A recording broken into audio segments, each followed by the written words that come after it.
Hey everybody, welcome to How to Avoid Buying an RV Nightmare. My name's Tony Flamme. I'm with the National RV Training Academy, and with me is Brenda Puckett. She is a Certified National RV Inspectors Association Inspector. All right, so today we're going to talk about what are the things we see most often when we're doing an inspection. Oh, you're asking me. That would be you. That would be me.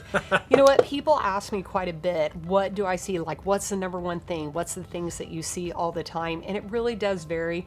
I will tell you, one of probably the most common threads that I get on every single inspection is missing sealant, gaps in sealant, little holes, and that's really one of the sneakiest of enemies in our RVs, because even a hole the size of a pinhole can really wreak havoc and cause water damage that's either slow oncoming or not, even quicker, and it's really costly in the end. I had a fifth wheel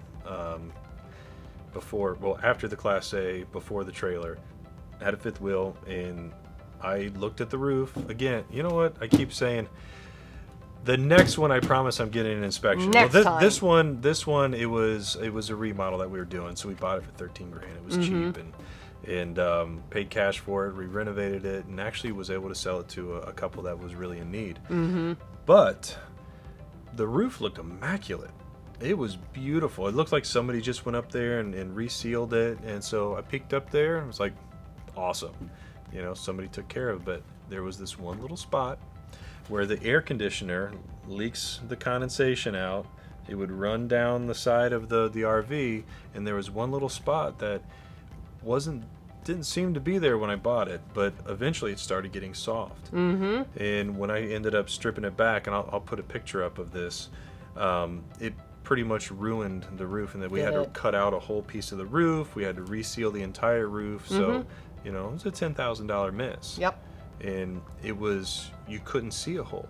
It was just a little tiny area where the water was getting in. I was shocked. I had something similar before I became an RV inspector, and it was the skylight over the shower, and didn't understand that. I knew that little drops were coming in, and then while my RV was in storage over the winter, and got it back out, and every time it had rained, it was showering all over the carpet and countertops and everything in the RV, and it ruined the carpet. I have no idea how much it did to the roof. Oh goodness. So now the roof is probably the worst place to have an issue. What are some of the other things that you see that are common issues that, you know, a lot of people that go buy an RV and they're thinking, you know what, I can just inspect it myself, I'll be fine. What are some of the things that you see that maybe they didn't think of? I would say that there's all sorts of, and they seem pesky, maybe minor to those of us that know about them, but there's lots of little electrical items, like you mentioned in a previous episode about the electric at the GFCI at the outlet on the island. Not understanding, people just not completely understanding how all of the electric works in their RV. We can pick up little things. Let me ask you, do you guys open up the electrical panel? We do. And actually check like the neutrals and all that stuff.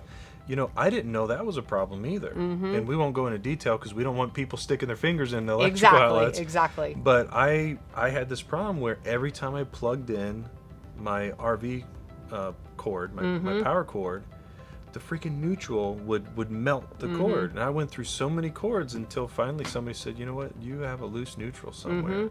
Loose neutral, there can be reverse polarity inside. I think you mentioned in one of the episodes, or the thing with your island, that they had nailed or stapled through one of the wires, and that happens exactly. Yep. There's things like that, people not understanding exactly what's going on with the power cord. They might not have even noticed that they had melting going on in there. You know what, you mentioned that. I never even checked to see if we had hot skin. You know, we just, you know, so if you don't know what hot skin is, basically when that GFCI, when that screw was put through that wire, if that hit any part of the frame, and this unit, it's all, I don't know if it's aluminum or steel, probably steel. It's all metal frame.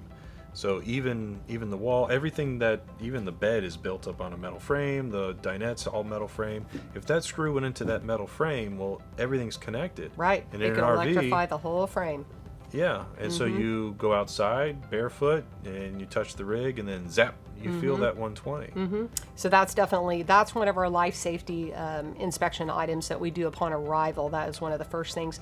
So there are several things like that. I would say not understanding all the detectors and when they go out of date, the fire extinguishers, the tires, it's considered a life safety item. Understanding the ages of those tires. Right. People have a misconception that these tires have never been driven on. It's been in storage for 10 years or 8 years or Right. whatnot. These things are meant to be driven on. The tires are, and the RVs are meant to be used. They're not supposed to sit idle. Gotcha. So we're looking at, that's probably some of the big items there, is not understanding those dates and the items that can really cause harm to your family. So when you're going through and you're buying an RV and you go, all right, that's solid, that works.